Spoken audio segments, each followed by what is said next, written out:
민수기 이제 마지막 장입니다. 마지막 장은 이 슬로보아스의 딸에 대한 딸들의 이제 요구에 대한 이제 그 예상되는 문제를 어떻게 해결해야 되는가 이제 그 내용이 오늘 본문에 나오고 있습니다. 그래서 27장 민수기 27장에 보면 이제 땅을 배분할 때 슬로보아스라는 그 분의 딸 5명이 있는데요. 이 슬로보아스는 광야에서 죽었습니다.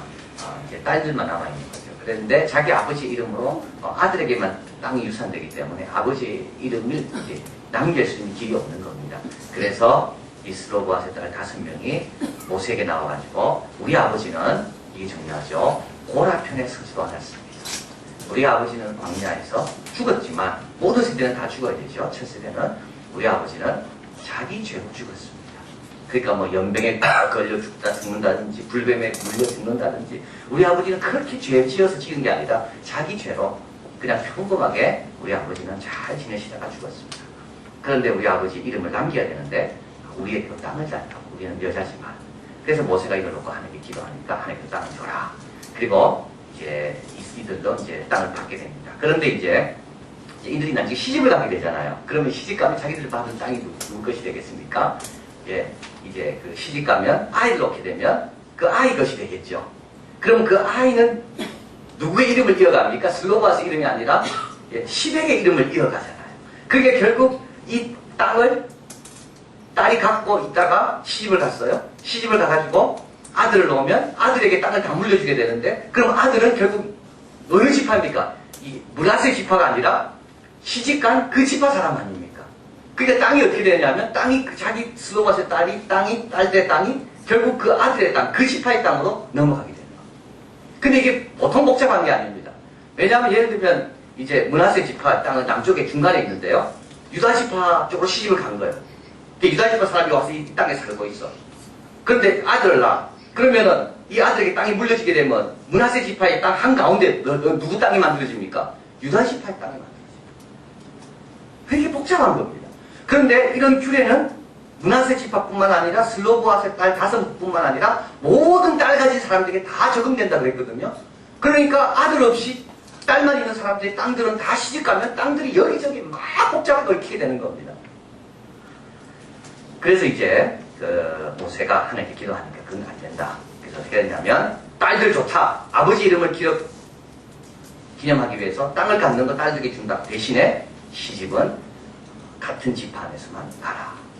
그래서 슬로바스 딸들은 그렇게 하겠다. 그래서 우리 아버지 이름을 내가 유지하기 위해서 내가 이 땅을 우리 아버지의 이름으로 유지하기 위해서 우리는 딴 데로 가지 않고 우리는 우리 지파 안에서만이 결혼하겠다. 그러면서 이제 민수기는 끝이 납니다. 그래서 여기서 우리 지금 몇 가지 교훈을 우선 좀 찾아보면요. 첫째는 뭐냐 하면 의무, 권리와 의무는 항상 함께 간다는 것을 여기서 말씀합니다. 그래서 권리가 주어지면 동시에 모두 의무도 주어진다.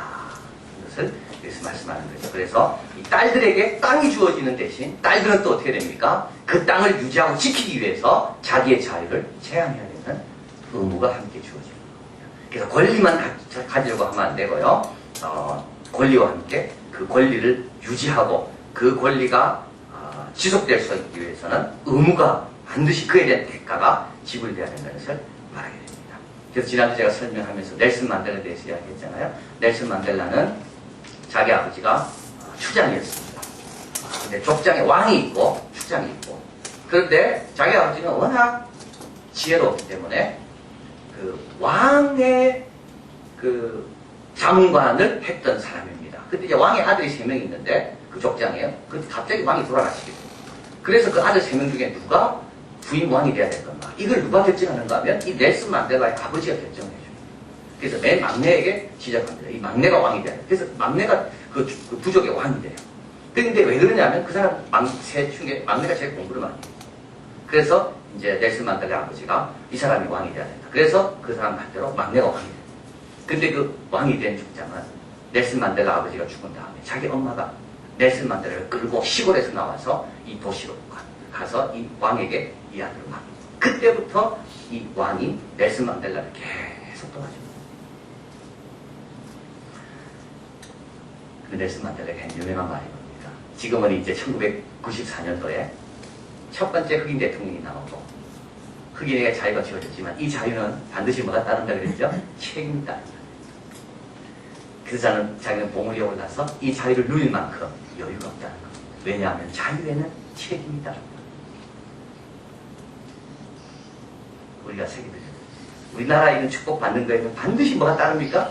책임이 따릅니다. 우리가 잘 사는 거에 대해서는 반드시 하나님이 책임이 따릅니다.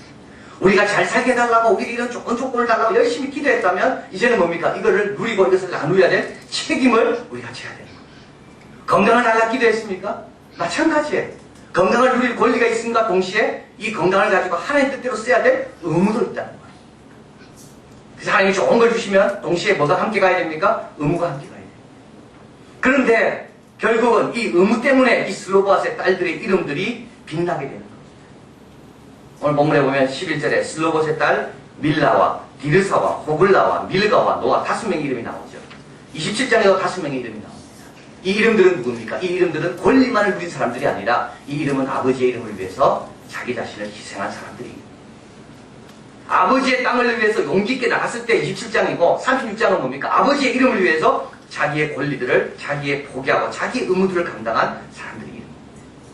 그래서 결국은 의무를 행할 때 이름들이 빛나는 것을 보게 돼요. 의무를 행할 때. 그래서 저번에 말씀드렸죠. 이 밀라와 다르사와 디르사와 호글라와 밀가와 노가 이 5명의 딸의 이름이 결국은 5 도시의 이름이 돼요.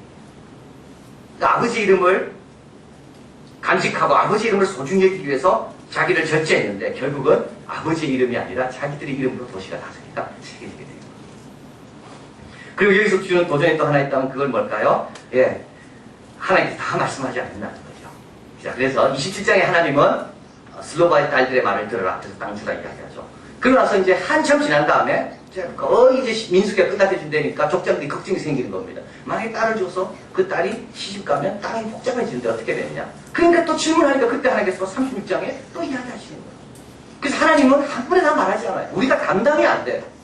그래서 하나님은 한 번에 하나씩 딱딱 말씀하는 거예요. 그래서 한 번에 필요할 때마다 우리는 하나님 말씀을 계속 나와서 드려야 돼요. 어제 들은 것 갖고 되지 않습니다. 어제 여러분 다 말씀하지 않습니다. 그죠? 어저께 오늘까지 말하잖아요. 어제는 어제 거로 말씀하는 거예요. 오늘은 오늘 거 말씀을 드려야 되는 거예요. 그래서 이게 민수기 왜 마지막에 있는가 하면 이제 민수기 끝나고 신명기가 되잖아요.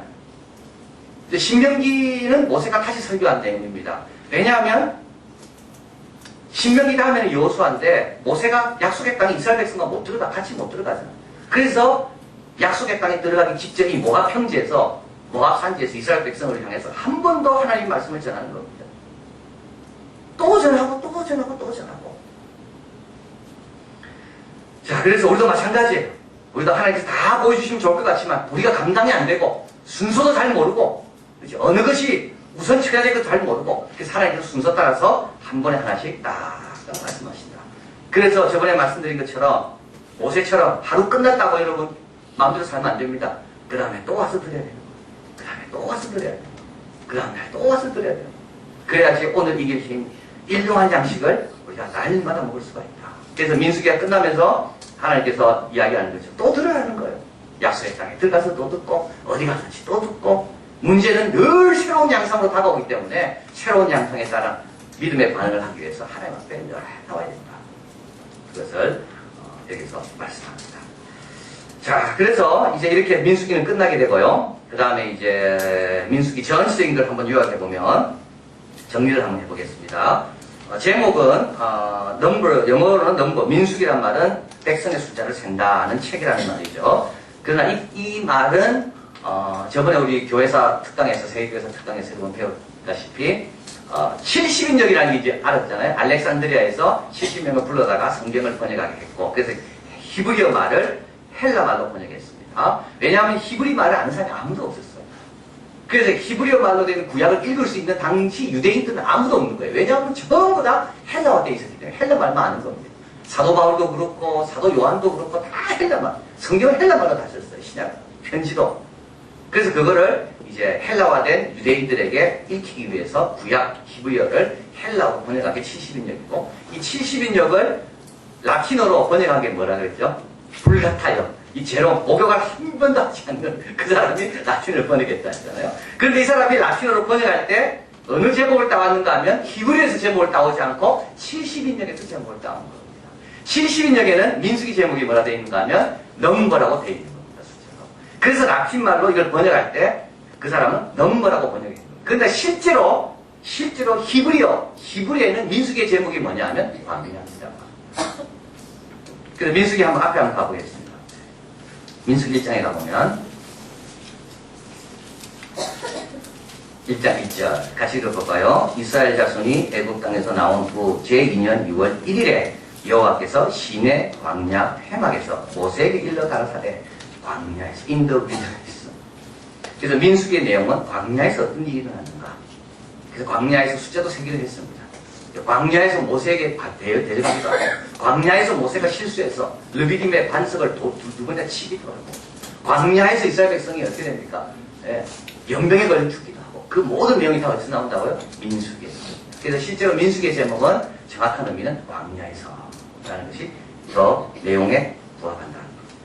자, 이 구성을 보면 민수기는 이제 시내산으로부터 가나안까지 전개입니다. 그래서 여러분 출애굽기는 어디까지 오는가 하면 시내산까지 옵니다. 그래서 시내산에서 모든 것이 거의 다 이루어집니다. 십계명도 시내산에서 받고 성막에 대한 지시도 시내산에서 받고 시내산에서 중요한 건 다 이루어집니다. 시내산에서 얼마 머무는가 하면 11개월 5일을 머뭅니다. 시내산에서. 그래서 레위기도 시내산에 머무는 기간에 쓰여졌고 이제 민수기 10장까지도 다 시내산 앞에서 이제 되어진 일들입니다. 그래서 민수기는 이제 시내산에서 시작하는 거죠. 1장 한번 볼까요? 민수기 1장에 이스라엘 자손이 애굽 땅에 나온 후 제2년 1월 1일에 여호와께서 시내 광야에서 시내산에서부터 시작합니다.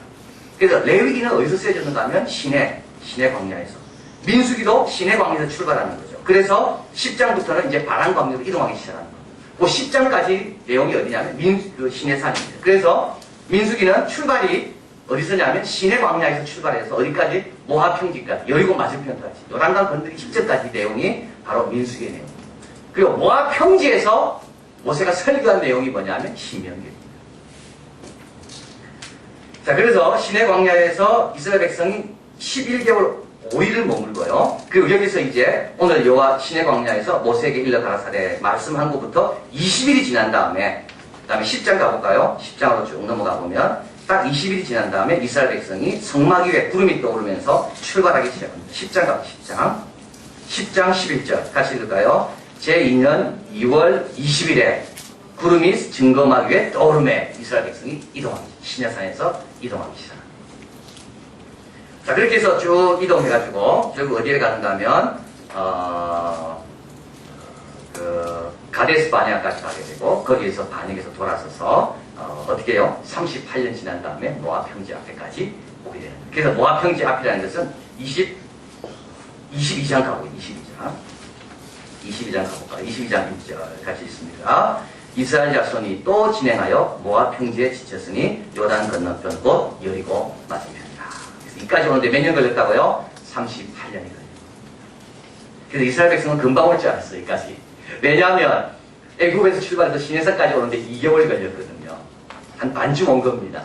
그래서 한 2개월만 더 가면 이제 가나안 땅에 들어갈 줄 알았는데 이스라엘 백성이 거기서 가데스 바네아에서 하나님께 반역하면서 38년 걸립니다. 자, 중요한 사건과 교훈을 보면 첫 번째 인구조사를 하게 되죠. 1장에 보면 인구를 세하려 전쟁에 나갈 만한 20세 이상의 남자들을 인구를 조사하면서 한 영혼이 다 홍해를 걷는 사람들이고 다 불기둥 구이동을 경험한 사람들이고 그래서 영혼이 중요한지를 알게 됩니다. 그리고 이제 두 번째 보면 시내산에서 행진을 준비하는데 진을 편성하고 레위인들의 역할을 분담합니다. 그래서 레위 자녀가 3명이 있었죠. 고핫, 게르손, 무랄입니다. 그런데 모세는 고핫 자손입니다. 고핫의 아들은 3명이죠. 고라, 모세, 아론입니다. 아론 계통은 제사장이 되고 고핫의 막내 아들 고라는 뭐가 되냐면 성막 안에 있는 중요한 물건을 옮기게 되고 근데 이 고라가 이것이 싫은 겁니다. 똑같은 아버지 밑에서 태어났는데 아론은 제사장이고 모세는 지도자고 자기만 이거 하니까 그래서 고라가 반역을 일으킨 거죠. 그래서 땅이 갈라져서 고라와 그 일당 250명이 죽게 됩니다. 그 나팔 신호에 맞춰서 구름이 증거의 성막에 떠오르며 거룩한 산에서 이스라엘 백성 출발합니다. 떠나기 싫었을 거예요 아마. 이 거룩한 산을 두고 떠난다는 게 그죠? 이 시내산이 보통 11개월 5일 동안 하나님의 음성을 듣고 모세가 10계명을 보고 얼마나 귀한 시간입니까? 여기서 6월절을 보내고 그리고 떠납니다. 그런데 떠나기 싫어요. 근데 하나님 떠나라 그러죠. 그리고 이제 11장부터 불평이 시작됩니다. 11장부터. 그래서 이스라엘 백성이 이제 떠나기 전에는 잘할 줄 알았는데 막상 가보니까 이게 만만치가 않아, 이 광야가. 그래가지고 11장부터 불평이 시작합니다. 불평이 어디서부터 나왔나요? 예, 진 끝에서부터 나왔어요. 여기 11장에 한번 가볼까요? 11장에 가보면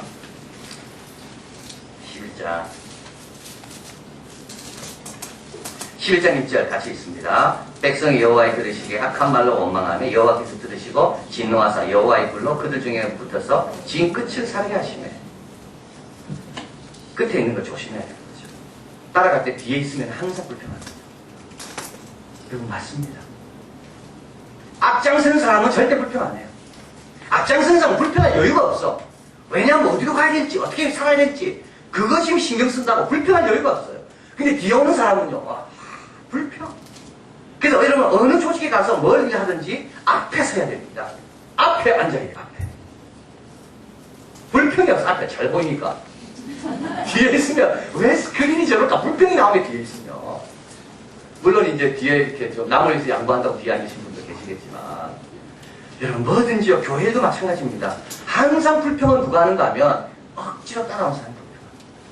뒤에 있는 사람이 불평합니다. 그래서 여러분 이거는 본인이 해야 돼. 본인이 해야 돼. 본인이 앞장서려고 노력해야 돼. 그걸 누가 해주겠어요? 본인이 앞장서지 않으면 이건 나도 모르게 불평이 나오는 거예요. 힘들거든 뒤따라가는 거는. 앞에 가는 건 덜 힘들어요 차라리. 근데 뒤따라가는 사람은 등산도 그렇고 어디 한번 가보십시오. 뒤에 처지는 사람은요 항상 불평 힘들어요. 남은 쉬고 있는데 자기는 올라가야 되니까.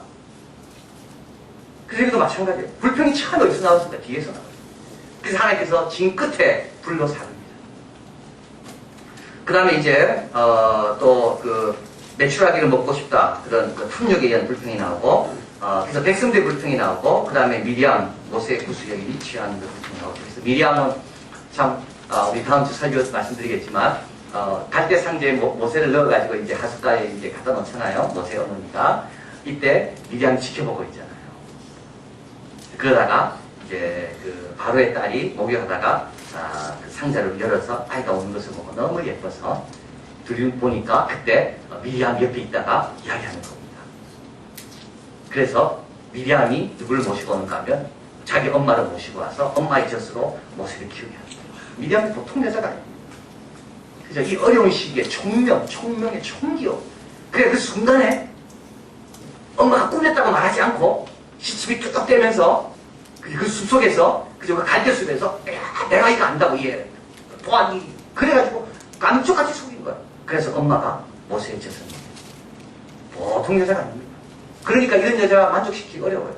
그 모세가 아무리 훌륭해도 자기 누나가 볼 땐 늘 부족한 거예요. 근데 미리암이 실수한 거예요.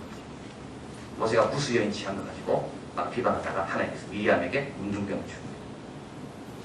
7일 동안 모세가 기도해 줬어. 모세가 기도 안 했으면 문둥병을 끝나는 거예요.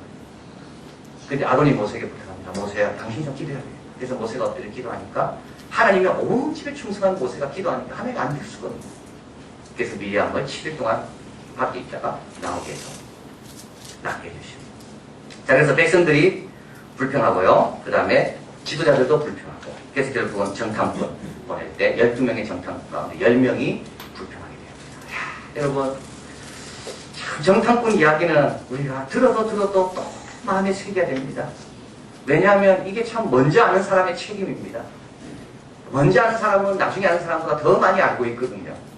그러나 동시에 자기가 아는 걸 다 말하면 안 됩니다. 이게 참 어렵습니다. 사실 그대로 말하면 안 됩니다. 이게 정탐꾼의 역할이 아닙니다. 이걸 우리가 늘 마음에 새겨야 됩니다. 하나님이 원하는 것만 보고해야 되는 거예요. 정답을 보고해야 되는 거예요. 내 생각을 보고하는 게 아니고 이제 그 요새는 사납고 우리를 삼키는 땅이고 거기에 안악자손이 있고 이걸 보고하라는 게 아니에요. 하나님은. 그걸 봤지만 뭘 보고하라고요? 하나님의 약속의 땅이고 우리가 올라가면 싸울 수가 있고 그들이 우리보다 강할지라도 하나님 우리가 함께 우리 이길 수 있다. 이거를 보고하라는 거 아니에요. 근데 우리도요, 이게 너무 이렇게 쉽습니다. 숫자 데이터만 가지고 보고하는 거예요. 그 하나님 원치 않아요, 그거는. 믿음의 결단을 내리고 갈 수 있도록, 믿음의 결정을 내릴 수 있도록 도와주라는 말이에요. 그게 누구의 역할이냐? 정탐꾼의 역할이에요. 그래서 먼저 하는 사람은 이거를 새기고 기도하고 하나님과 씨름하는 가운데 하나님의 관점에서 이걸 보고 해야 돼. 내 관점이 아니라. 이 정탐꾼의 역할. 근데 이걸 못했습니다, 이 사람들이. 그래서 어떻게 돼요? 이스라엘 백성들이 다 무너집니다, 여기서. 결정적인 순간에 다 무너져요. 그래서 아무도 여호수아와 갈렙 빼고는 약속의 땅에 못 들어가요. 그리고 이렇게 보관 10명은 그 자리에서 죽습니다. 하나님의 진노가 그들에게 임해서 그 10명은 그 자리에서 즉사합니다. 그 다음부터 이스라엘 백성은 어려운 시절로 들어가게 되죠. 방향을 벌립니다. 방향을 벌리고 이제는 바람 광야 근처를 막 헤매게 됩니다. 38년 동안 헤매니다. 그리고 나서 8번에 가보면 발람과 발락의 기사가 22장부터 나오고 이제 요압까지 거의 다 왔습니다. 이제 거의 다 마지막 단계 온 거죠.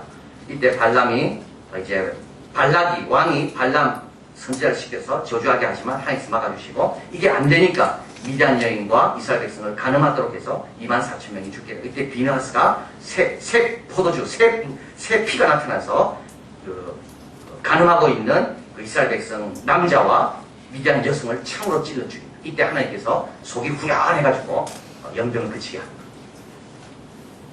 유다서 11절 같이 있습니다. 화이슬 진저 이 사람들이여 가인의 길에 행하였으며 삭을 위하여 발람의 얻은 길로 몰려갔으며 고라의 폐역을 쫓아 멸망을 받았더라.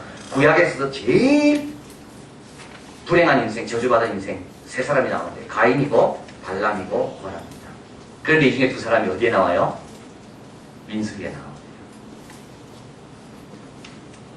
그 다음에 인구조사가 이제 다 이루어지게 되고요. 26장에 다시 인구조사가 이루어지게 됩니다. 그래서 22장부터 이제 모압 평지, 여리고 맞은편에 와서 거기서 다시 정비를 하게 되고, 이제 거기서 인구조사를 다시 합니다. 그런데 참 여기에서 중요한 건 뭐예요? 인구조사 해보니까 깜짝 놀라는 겁니다. 뭐냐면, 7지파는 늘었어요, 숫자가. 5지파는 줄었지만, 똑같이 광야를 거두었죠. 똑같이 힘든 걸 경험했습니다. 근데 어떤 사람은 는 겁니다. 똑같이 애 입시야, 지금. 똑같이 한국에 살아. 근데 어떤 사람은 믿음으로 승리하고 나가.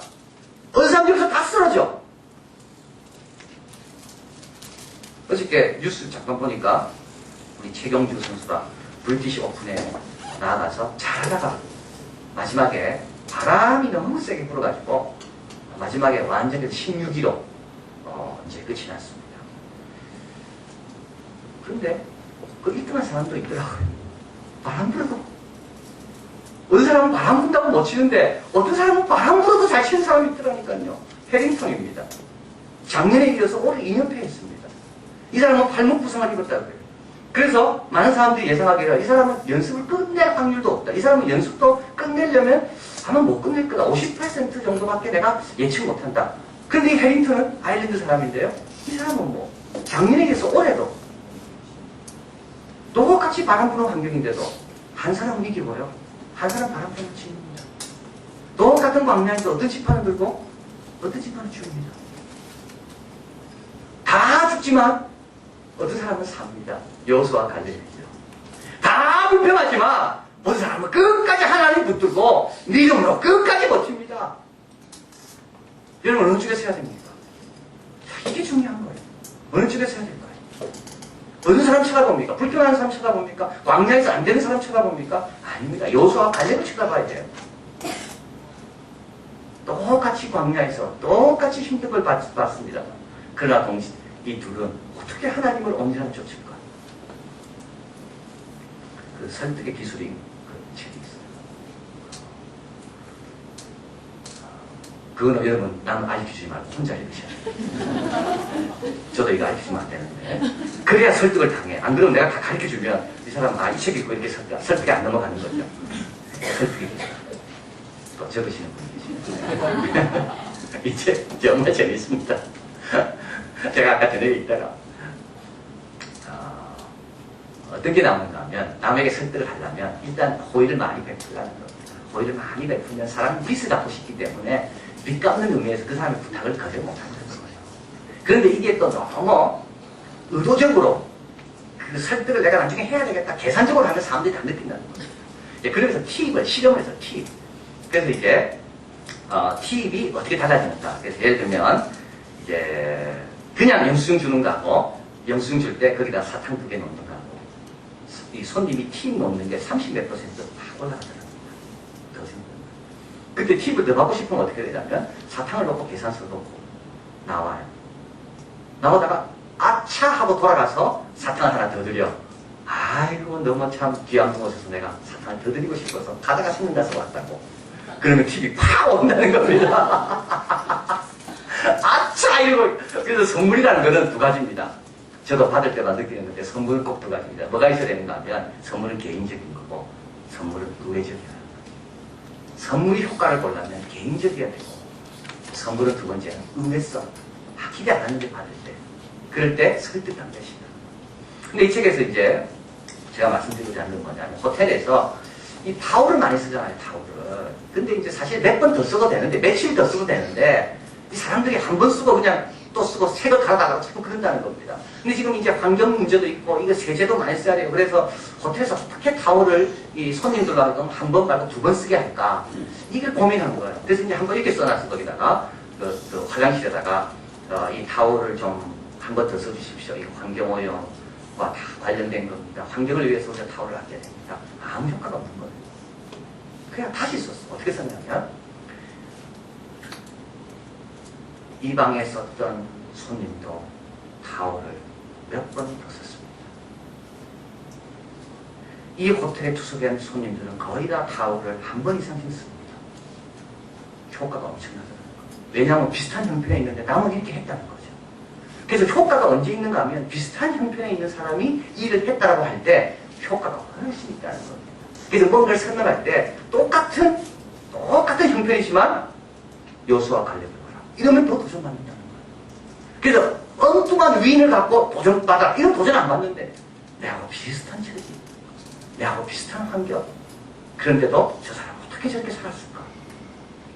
자, 그래서 우리도 신앙생활 잘 하려면 어떻게 해야 됩니까? 믿음 좋은 사람을 자꾸 봐야 됩니다. 똑같은 형편에 있는데도 불구하고 저 사람은 어떻게 저렇게 신앙생활 하는가?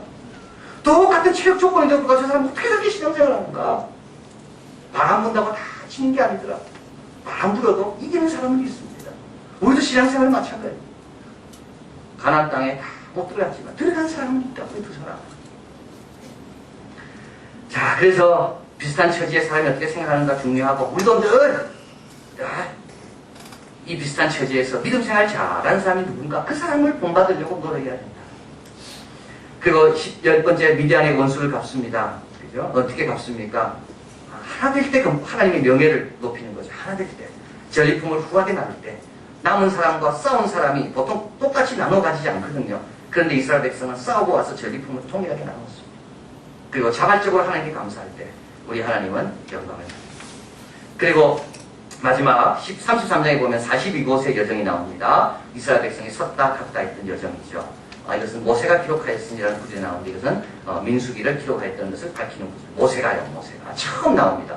모세가 모세오경을 기록했다고 전통적으로 우리가 믿고 있는데, 예수님도 그렇게 말씀하셨죠. 근데 모세가 진짜 기록했는가? 그것을 기록했다는 것을 밝히는 구절이 민수기 33장에 나옵니다.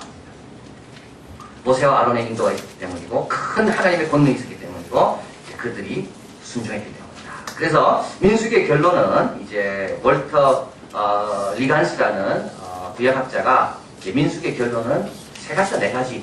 첫째는 뭐냐면 하나님은 항상 가까이 계시고 돌보신다. 그렇죠? 불기둥, 구름기둥, 만나, 말씀으로 하나님은 우리와 항상 함께 하신다. 가까이 하신다. 이게 민수기의 교훈입니다. 2번째는 하나님은 그러나 가까이 하시면서 항상 우리를 훈련시키고 연단시킨다. 그리고 이 훈련과 연단에 불순종하는 사람에 대해서는 하나님이 심판하신다. 모세도 예외가 없다. 이게 민수기의 교훈이다. 여러분, 신명기의 복 가운데 이런 말씀이 나와 있습니다. 이스라엘 백성들에게 노래를 가르치거든요. 이런 말씀이 나옵니다. 우리 하나님은 독수리가 둥지를 어지럽히는 것처럼 그렇게 이스라엘 백성을 인도하는 하나님. 이해가 안 되죠. 독수리가 왜 자기 둥지를 어지럽힙니까? 새끼들이 둥지에만 있으면 안 되기 때문에.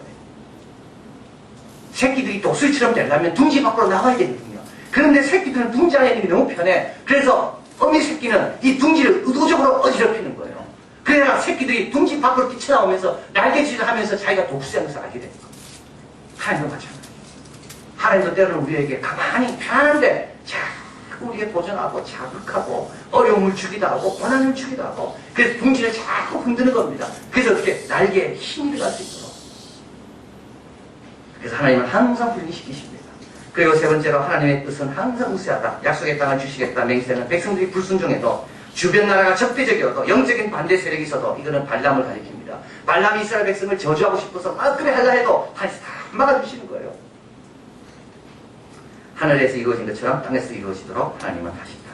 그리고 네 번째, 하나님의 사랑, 하나님의 시험, 하나님의 뜻은 항상 거룩하기 때문에 이거는 거룩하고 구별되고 세상과 다르기 때문에 이걸 분별하고 이걸 따라가기 위해서는 하나님의 백성들도 거룩해야 됩니다. 자, 그래서 광야에서도 하나님의 사랑이 있고 하나님의 훈련이 있고 하나님의 뜻이 늘 함께합니다. 그래서 오늘 제가 이제 오후에 퇴근해서 들어가는데 극동방송을 듣는데 한 번 설교할 때 이 말씀 하시더라고요. 개척교회 목사님, 아들이 아빠는 나중에 뭐가 되고 싶어요. 그래서 아빠 벌써 된 분이잖아요, 자기는. 그래서 아빠는 생각도 하기 싫고 아빠가 되고 싶다. 아니 그건 아빠가 된 거고 아니 그거 말고 아빠가 뭐가 되고 싶으냐고. 그래 아빠는 또 목사라. 아니 아빠가 목사 되니까요. 그러면서 아들이 그 이야기를 해요. 아빠 지금부터 출발해도 아빠는 뭐든지 될 수 있어. 하나님의 음성을 들렸다. 개척해가지고 교회 가는 데가 너무나 힘들어 있는데 야 나는 뭐라도 될 수 있구나. 그런데 여러분 이 설교하는 목사님이 뭐라 말씀하시는가 하면 우리에게 광야가 있는 이유가 바로 그거라는 겁니다. 하나님이 원하는 모습으로 우리를 믿기 위해서 광야를 주셨다는 겁니다. 하나님의 사랑을 경험하게 하기 위해서 하나님 우리를 정금처럼 만들기 위해서 그리고 나를 통하여 하나님의 뜻을 이루기 위해서 하나님 우리에게 뭘 허락하셨다고? 광야가 있다. 여러분 죽음은요 광야가 없는 겁니다. 기도 제목이 있고 숙제가 있고 고민이 있다는 것은 그건 뭡니까? 하나님의 사랑과 하나님의 역사와 하나님의 연단과 하나님의 뜻이 아직까지 나를 통해 이루고자 하는 것이 있다는 겁니다. 광야를 감사해야 됩니다. 기도하시겠습니다.